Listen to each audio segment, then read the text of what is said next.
Chapter 11. The sea was quite calm. After all, this is only one of the outer seas. Nice weather, nice sunshine and nice view. 7 hours later. Roar. We have arrived, Grade 1. The Sea King conveyed to me as I jumped off and walked to the port. The nearby sailors had their jaws dropped onto the floor as they saw a young yet tall boy get off a docile yet frightening Sea King. The island was pretty much like Logatown, both in layout and in an architect's perspective. It was a chain of smaller lands called the Freedom Isles. Stone roads, small buildings, wooden shops, etc. I had also thrown on my Count's regal attire I got from the quest completion reward after increasing my mastery in my fruit. The attire had some nice convenient buffs. Enchantments. Reign Supreme, greater durability, thermoregulation, auto-clean, growth. Reign Supreme, clothes fit for a king. All blood that falls upon these clothes shall be absorbed into energy which can be used to restore ripped clothes.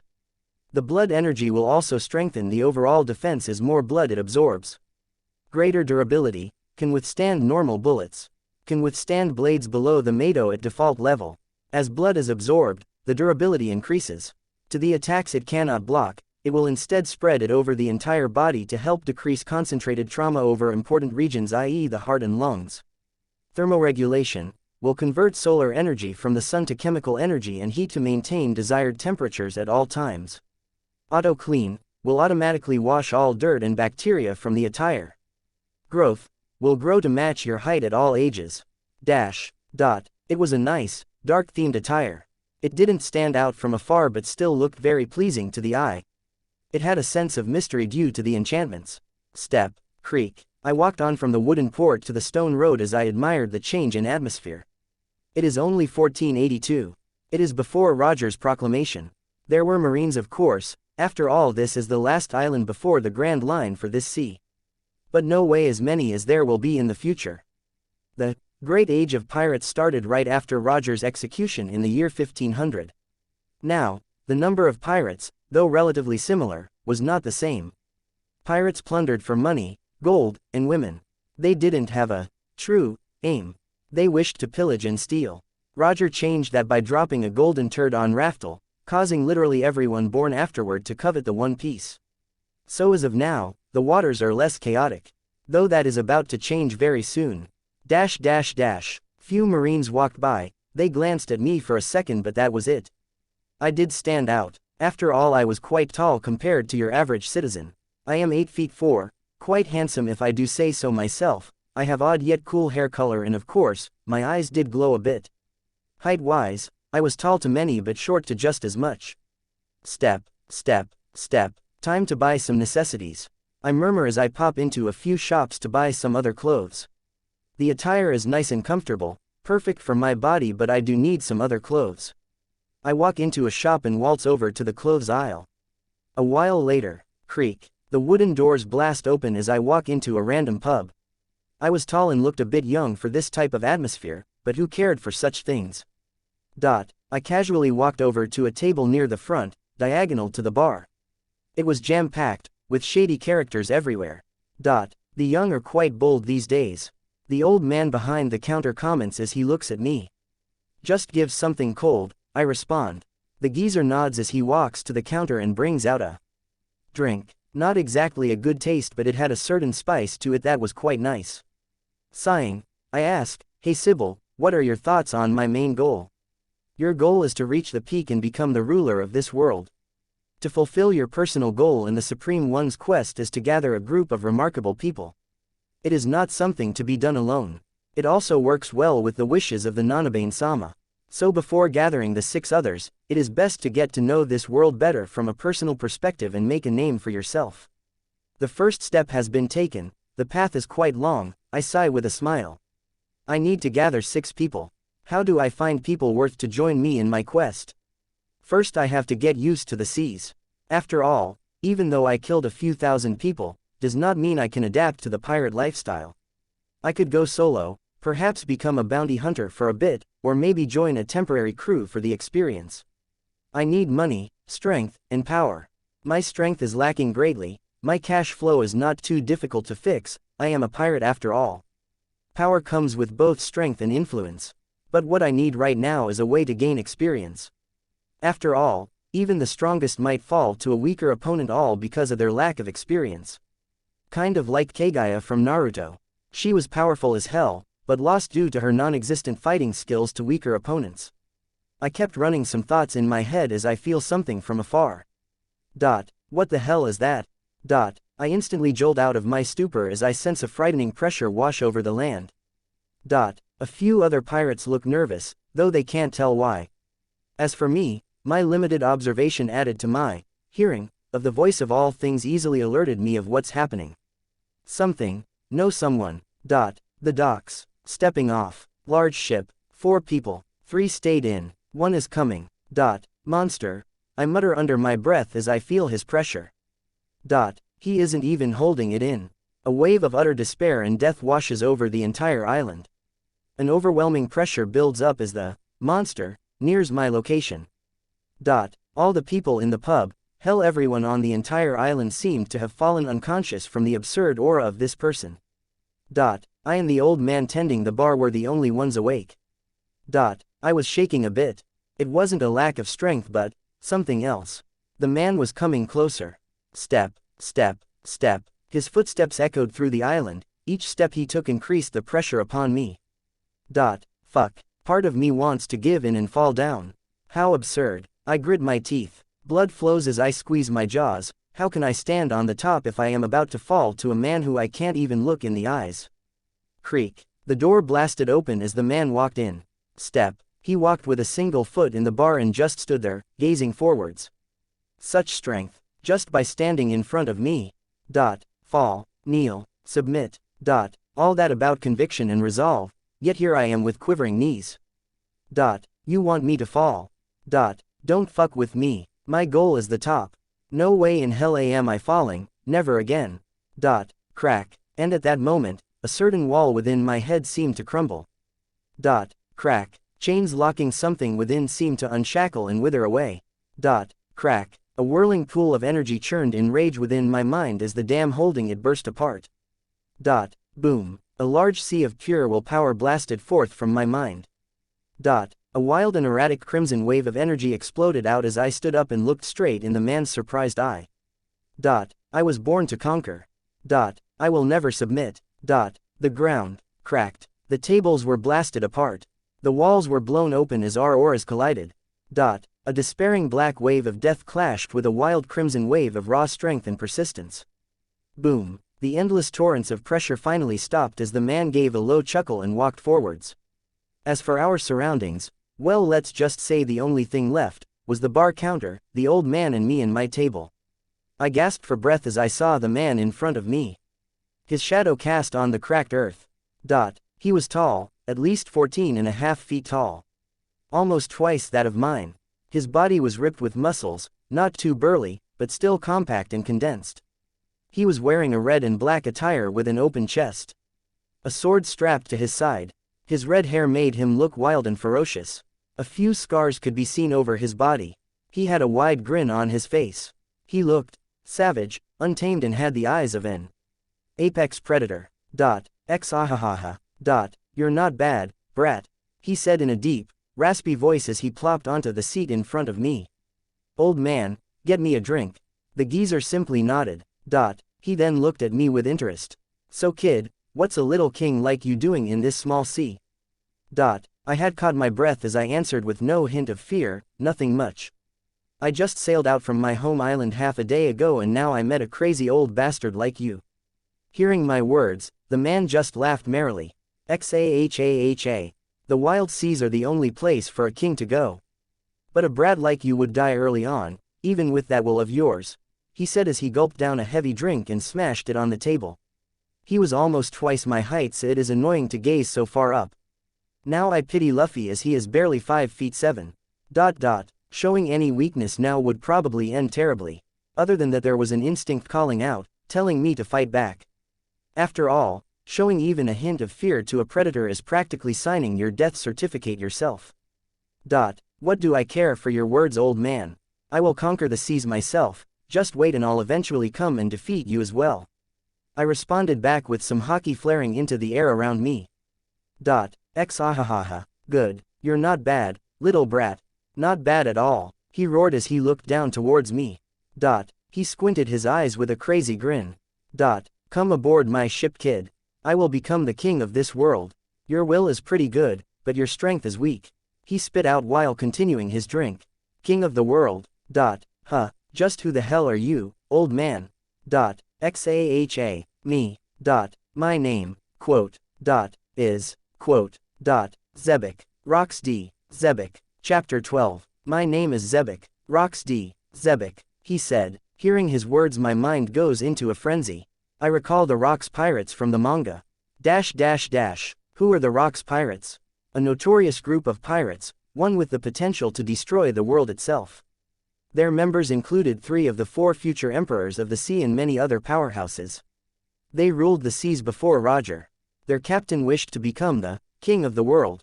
They were very violent and would kill friends and foes alike, and their lack of camaraderie caused crew members to kill each other constantly even while at sea. They sailed till their defeat, 38 years before Luffy reached Wano. In the year 1486, the crew attacked an island with world nobles within and faced off against Garp and Roger, who together took down the captain. The other members fled and eventually made their own crews, those which will tyrannize the seas decades forth. The event and the crew themselves were erased from history. Zebek was forgotten by the eyes of the world. And the man who led them. Rox D. Zebek. I then look at the man before me. Tall and muscular. Long dark red hair with unruly mass, with locks sticking out from all directions of his head. A toothy and confident grin. A legend who needed both Garp and Roger to kill. I have that in my name as well, old man. My name is Ina D. Damien. I told him. Who? Interesting, brat, he said. But why me? Even as a king the first am still really young. With your ambition, having me would be risky, no? I asked him with curiosity. You're right, Xaha. But I can see something special about you. He smirked. You can hear them too, can't you? No. You can hear even more than me, he said as his untamed gaze lingered upon my face. His words caused me to widen my eyes. Hear them? You mean, you have it too? I asked with surprise. After all, the vote is incredibly rare. Xahahaha. It isn't as strong as you, but I can hear quite a lot. He finished his mug. So kid, what do you say? Will you ride under my flag? It is 1482 right now. He is set to die in 4 years. Not a bad choice, after all his crew is the absolute strongest of them all. But I need to be careful, the Rox pirates are known to be a different level of crazy. Fine, old man, I'll join you. I confirmed with a grin on my face.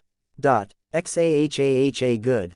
He's crazy, yeah, but I can't help but be curious about his strength and power. I had a little chat as he finished his drink and talked to the old geezer. After all, this bartender here could resist this monster's hockey, he'd be quite strong. Geezer, you got the wood? Zebek asked. The old man squinted his eyes and nodded. He then gestured with his hand as many large pieces of wood fell on the ground. Thud. Storage type paramesha, quite useful. I say, brat, pick up the wood, it's also time for you to meet the others, he said as I picked up the lumber. Adam's oak wood from the treasure tree Adam. Strongest wood in the seas. The system gave me a little description as I nodded, recalling the Water 7 arc from the anime. Old man, we heading to Water 7 soon? Zahaha. That's right, let's go now, he said with a grin. The other ones are all messed up like you. So far a brat who loves to fight, around your age.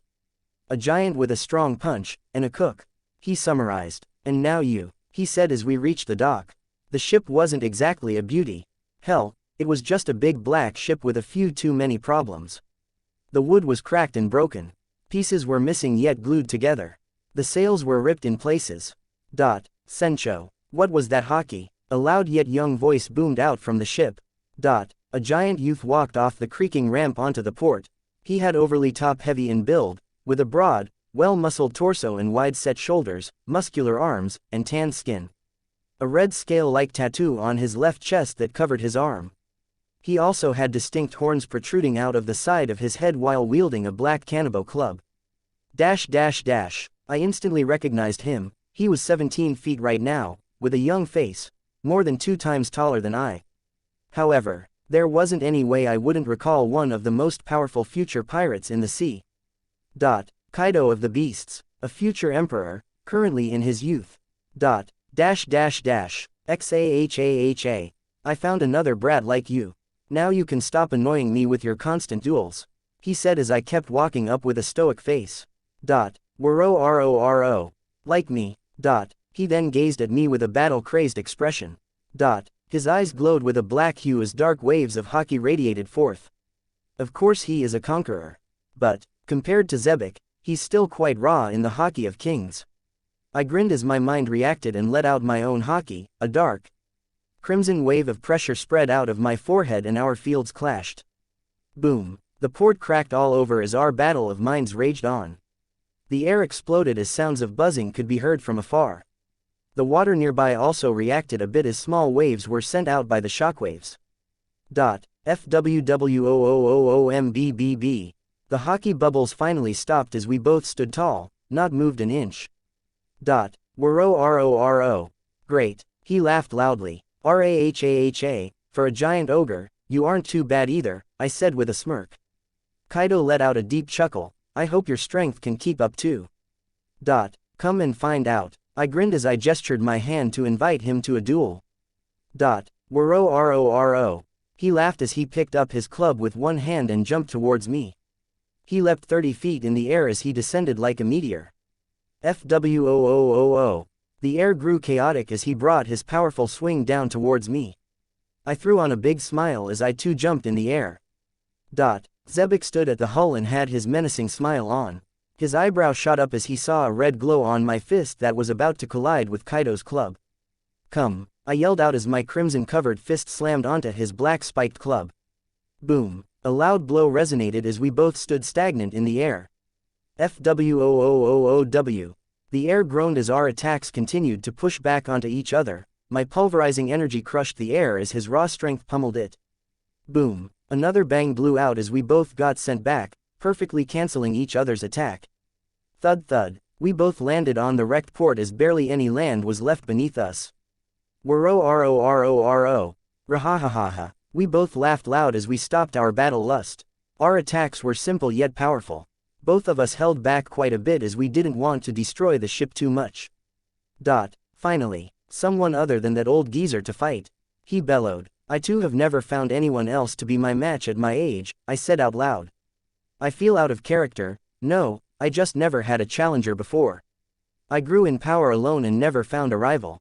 I thought in my head. This feeling, this battle lust, it's quite nice. I exclaimed in my head. Both of us smiled like battle-crazed warriors until. Oi you brats, you're gonna break the ship.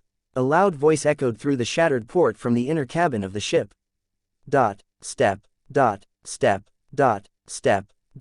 Deep footsteps buzzed through as another giant man walked out of the large door. He was around 22 feet tall. His face seemed to make him look around low to mid-30s.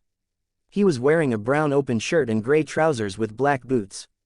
His body was brimming with muscles as he walked out of the cabin. Gururara, you found another crazy kid, Zebek. The blonde-haired giant man said. XAHAHA. The Marines will be in for a treat. He laughed from the deck. Gururara, kid, what's your name? He asked as I and Kaido got on the ship. Damien. I nah D. Damien. I told them. D. Interesting. Whitebeard then squinted his eyes as he asked. That fruit ability of yours. What is it? I guess our fruits are similar in some ways. Both Zebek and Kaido also looked at me, wondering about my fruit. I ate the kudaku no mi, and became a funsai ninja. I told them. Pulverize fruit, pulverizing human, sounds cooler in Japanese tbh. Gurara, sounds quite powerful, use it carefully kid, he hummed with a smile as if he knew our fruits had some connection. Zebek also seemed interested in the fruit while Kaido just grinned with battle lust radiating off him. Damien then, I'm Edward Newgate, he introduced himself as his luscious blonde hair danced in the wind. Edward Newgate, Whitebeard, the future, strongest man of the sea, I exclaimed in my head. I nodded and then sighed out loud. Why are all of you guys so damn tall? How do you even find this ship to fit all of you giants? I complained.